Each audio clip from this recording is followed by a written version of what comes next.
আসসালামু আলাইকুম। আমার নাম আবু বকর খান। সবাইকে স্বাগতম এবিএ টেকনোলজির আরো একটি নতুন ভিডিওতে। আমরা যখন কোনো মোবাইল ফোন কিনতে যাই, আমরা কিন্তু সেই ফোনে কত জিবি র্যাম আছে সেটা কিন্তু চেক করি। আর আজকের ভিডিওতে আমি এই র্যাম নিয়ে কথা বলবো যে এই র্যাম আমাদের ফোনে কি কাজে ব্যবহার করা হয় আর এই র্যাম মানে কি।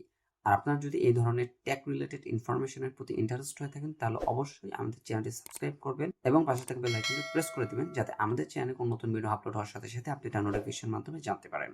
আর এই রিলেটেড ভিডিও নিয়ে আমাদের কিন্তু একটি প্লেলিস্ট আছে। সেই প্লেলিস্টের লিংক আমি আমার ডেসক্রিপশন বক্সে এবং আই বাটনে দিয়ে দিব। আপনারা সেখানে ক্লিক করে প্লেলিস্টটি ভিজিট করতে পারেন। তাহলে দেরি না করে চলুন ভিডিওটি শুরু করছি ইন্ট্রোর পরে।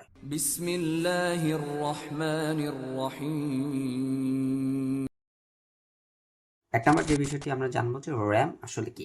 র্যামের ফুল ফর্ম হচ্ছে র্যান্ডম অ্যাক্সেস মেমোরি, অর্থাৎ এই র্যাম হলো কি আমাদের ফোনের একটি অস্থায়ী মেমোরি, যেটি আমাদের ফোনের কোনো ফাইল বা আমাদের কোনো ফটো বা কোনো ভিডিও স্টোর করতে ব্যবহার করা হয় না, বরং ভিন্ন একটি কাজে ব্যবহার করা হয়। সেটা আমরা পরবর্তী ধাপে জানবো। তাহলে আমরা র্যাম কি বুঝতে পারলাম। র্যাম হলো কি আমাদের ফোনের একটি অস্থায়ী মেমোরি। আর আমাদের ফোনের যে ফটো বা ফাইল স্টোর করার যে মেমোরি ব্যবহার করা হয় সেটিকে আমরা রোম বলে থাকি বা আমরা ইন্টারনাল স্টোরেজ হিসাবেও কিন্তু আমরা অনেকে জানি। চলুন এখন আমরা জানি যে এই র্যামটি কিভাবে কাজ করে বা এই র্যামটি কিভাবে ব্যবহার করা হয়। ধরুন আপনি কোনো অ্যাপস ইনস্টল করলে সেই অ্যাপসটি কিন্তু আপনাদের ফোনের যে স্টোরেজ আছে সেখানে কিন্তু স্টোর হবে তথা ইনস্টল হয়ে সেই স্টোরে কিন্তু সেভ হবে। কিন্তু যখন আপনারা এই অ্যাপটি ওপেন করবেন, ওপেন করার পর এটি আপনাদের যে ইন্টারনাল স্টোরেজ আছে সেটাতে ওপেন না হয়ে অন্য একটি স্টোরেজে ওপেন হবে। সেই স্টোরেজটি কি র্যাম বলা হয়। অর্থাৎ আপনি যখন কোনো অ্যাপস ওপেন করবেন সেটি এই র্যামের মাধ্যমে কিন্তু প্রসেস হয়ে এই র্যামে ওপেন হবে।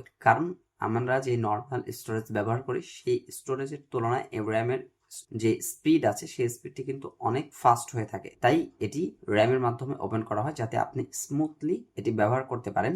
এবং আপনি যখন এই অ্যাপ থেকে অন্য একটি অ্যাপে শিফট হবেন তখন কিন্তু এই যে অ্যাপটি চলতেছে সেটা কিন্তু আপনাদের র্যামে স্টোর হয়ে থাকবে, যাতে আপনি পরবর্তীতে এই অ্যাপে আবার প্রবেশ করেন এবং এই অ্যাপটি যেইখান থেকে আপনারা বের হয়েছেন সেখান থেকে কিন্তু এই অ্যাপটি আপনারা চালাতে পারবেন। আর এই কাজের জন্যই কিন্তু র্যাম ব্যবহার করা হয়। আর এটি সম্ভব হয় শুধুমাত্র র্যামের যে স্পিড আছে সেই স্পিডের কারণে আপনাদের যে কাজটি আছে সেটি ডিলিট হয় না। কিন্তু যদি আপনাদের ফোনে কম র্যাম থাকে তাহলে কিন্তু অটো কিন্তু এগুলো ডিলিট হতে থাকে যাতে আপনাদের ফোন হ্যাং না হয়। তাই র্যাম যত বেশি হয় তত কিন্তু আপনাদের যে ব্যাকগ্রাউন্ডে আপনারা বেশি অ্যাপস কিন্তু ব্যবহার করতে পারবেন। তাহলে আমরা যদি এটির সারাংশ করি, র্যাম হলো কি আমাদের ফোনের অস্থায়ী একটি মেমোরি। এটি মূলত আমাদের ফোনের ফাইলস স্টোর করার জন্য ব্যবহার করা হয় না। এটি মূলত আমরা যে অ্যাপস ওপেন করি সেই অ্যাপটি আমরা যাতে স্মুথ ব্যবহার করতে পারি এবং ব্যাকগ্রাউন্ডে সেই অ্যাপটি যাতে রান করে সের জন্য মূলত এই র্যামের কাজ করা হয় বা এই র্যাম এই কাজের জন্য কিন্তু ব্যবহার করা হয়। ভিডিওটি এই পর্যন্ত। ভিডিওটি যদি আপনার কাছে ভালো লেগে থাকে অবশ্যই ভিডিওটি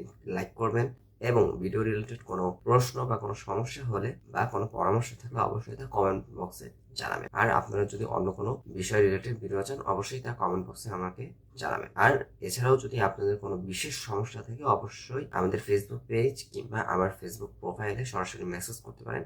ইনশাল্লাহ আমি আপনাদের মেসেজের উত্তর দেওয়ার চেষ্টা করব। আর ভিডিওটি বেশি বেশি আপনাদের ফ্রেন্ডদের মাঝে শেয়ার করে দেবেন। তাহলে আজকে এই পর্যন্তই। আপনাদের সাথে আবার দেখা হবে পরবর্তীতে একটি নতুন কোনো ভিডিও নিয়ে। তারা পর্যন্ত সবাই ভালো থাকবেন, সুস্থ থাকবেন। আসসালামু আলাইকুম ওয়া রাহমাতুল্লাহি ওয়া বারাকাতুহু।